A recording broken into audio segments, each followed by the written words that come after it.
एक तरफ तो मुल्क में यौम आज़ादी का जश्न मन रहा है, लेकिन वहीं कोलकाता में अचानक एक शाम पहले भीड़ ने हंगामा कर दिया।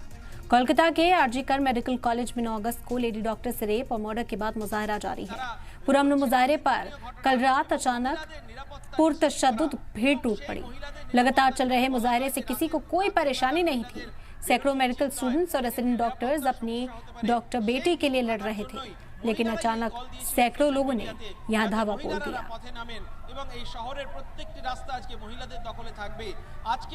हम लोग आश्चर्य हो गए देखकर कि जब हम लोगों का यहाँ पर प्रोटेस्ट चलता है तो अब यहाँ पर बहुत सारा पुलिस रहता है, बहुत पुलिस सिक्योरिटी, टाइट सिक्योरिटी।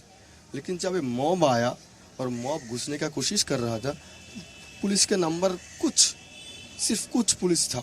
हम लोगों ने यहाँ पर हम लोगों का जो महिला डॉक्टर का रैली थे, हम लोगों ने डर से उनको कॉलेज के अंदर ले गए। उसके बाद वो मॉब बहुत वायलेंट हो गया। वो मॉब अंदर आने का बहुत कोशिश कर रहा था। हम लोग वहाँ पर रिक्वेस्ट कर रहे थे रोकने की, और पुलिस को लगातार रिक्वेस्ट कर रहे थे कि आप और ज़्यादा फोर्स डिप्लॉय कीजिए, और ज़्यादा फोर्स लाइए। डीसी को फ़ोन कर रहे थे, लेकिन वो फ़ोन नहीं उठा रहे थे, और पुलिस यहाँ पर चुप से खड़े हुए थे। वो लोग कह रहे थे कि हमारे पास कोई ऑर्डर नहीं।